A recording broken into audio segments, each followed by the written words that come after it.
Hey, Wemberg World Entertainment, and you've probably just seen that clip and you've probably just seen the thumbnail and stuff and said, original plan? What's this about? Henry Cavill's Superman? It's about Man of Steel 2 and a potential Green Lanterns movie. Yeah, now, this isn't about them happening now, but this was pitched back in 2018 by none other than Christopher McQuarrie. Yeah, apparently he actually approached Warner Brothers and wanted to do Man of Steel 2. So we're going to have a look at this. I found it interesting. I think you guys will probably find it interesting. Almost all of you here are into all these superhero things just like the rest of us. So let's have a look at this. So it's saying, shortly after the release of Mission Impossible Fallout in 2018, we learned that filmmaker Christopher McQuarrie had approached Warner Brothers about helming interconnected Green Lantern and Superman movies. The latter would have served as Man of Steel 2, following Zack Snyder's DCEU departure, with McQuarrie eager to reunite with Henry Cavill after the actor played the villainous CIA assassin August Walker. Josh Horowitz asked the director about his take on Superman, to which McQuarrie responded, "I'll never tell. I will never tell. But boy, it was effing good. It was effing good." So he goes on to elaborate on his Man of Steel 2 pitch by revealing more about the outline he came up with for a Green Lantern reboot. And he said this: "Green Lantern was what came to me. Green Lantern is a tough one. The power is, I cracked it. And it was fun watching him learn how to use that power and giving that power a flaw. So it was not pure invincibility. The whole concept of Green Lantern is that the ring has to be recharged. That's not a bug, it's a feature.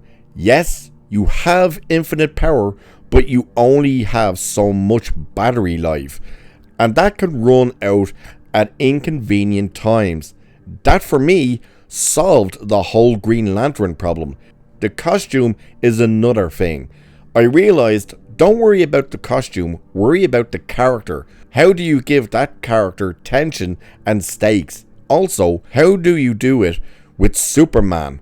Henry had a take on that, and I suddenly realized how these two characters had amazing similarities, which also allowed for amazing conflict and an amazing universe expanding resolution. So it's saying we'll never know what he had planned, but Warner Brothers reportedly wanted McQuarrie to take another crack at Man of Steel 2 when Cavill returned to the DCEU in Black Adam. It's unclear how close that was to happening, especially as James Gunn started working on a Superman script shortly after shooting The Suicide Squad. Now, the one thing I think we have to kind of jump into there with that statement is, if they were already looking and willing to work with Henry Cavill for Man of Steel 2, the official Man of Steel 2, and they were already talking with Christopher McQuarrie about doing that, I don't think James Gunn working on a script that apparently they didn't know about at the time wouldn't have affected that. The issue was then that they decided, let's just reboot the whole thing, which still to this day is mind-blowing. The fact that you had Henry Cavill, everybody wanted Cavill, everybody loved Cavill, you brought him back in Black Adam, everybody went nuts. Then of course, what was it, like 3-4 days later, Cavill finally puts out the post that says, yeah, you've probably seen it by now and it's official, I'm back and we're taking another crack at it, and it's going to be hopeful and optimistic and truth, justice in the American way and all of this stuff. People got super excited. Then Warner Brothers even came out and announced, yes, it is 100% official, Henry Cavill is back. And then a month later, in walks Johnny Big Balls named James Gunn and went, Henry Cavill's fired. And then when the backlash started, what did he say? Oh, well, he's not fired because he was never hired. And it was like, yes he was. So McQuarrie, still reluctant to say too much, later dropped an intriguing tease about how his version of Man of Steel 2 opened. And he said this: I will tell you The first 5 minutes of my Superman movie was, you remember Pixar's Up. It was a sequence with no dialogue that covered that character. It was a setup, after which you knew exactly what makes Superman tick, and exactly what Superman was most afraid of, and why Superman made the choices he made. It would have been epic. The scale of the movie would have been absolutely extraordinary. The worst part about hearing this is it makes you want it more. And that's the problem. When you start getting these guys doing these interviews, knowing now that it's not going to happen and it can't happen, you're like, oh my God, why didn't they go with this? Why did they hand all power to James Gunn? What they should have done is they should have went, okay, James Gunn, we're going to put you in charge. But this is happening.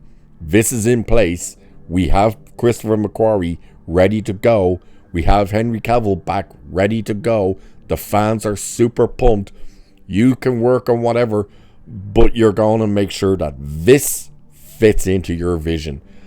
And that didn't happen. And now when you're starting to hear this type of stuff, what the ideas was, how they were going to get around certain things, stuff like that, you're just like, yeah, now I want to see it. Now, the whole idea that he's like, oh, Green Lantern, I absolutely cracked it.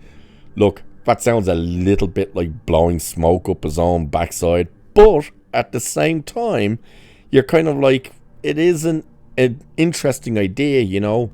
You don't, because it is that kind of question of, well, how do you make the absolute invulnerable characters vulnerable? There has to be something there. Otherwise, you're just watching something that can't be beaten.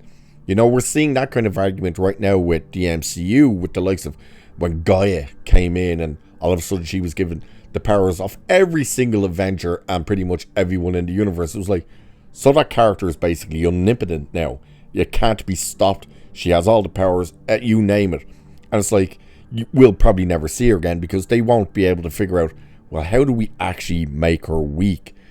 And this seems to be the problem that Christopher McQuarrie realized there was going to be with these characters, and what was going to be the element that shifts that to make the power balance more in favor for whoever's taking them on. Now, of course, with Superman, we all know kryptonite. That's easy enough.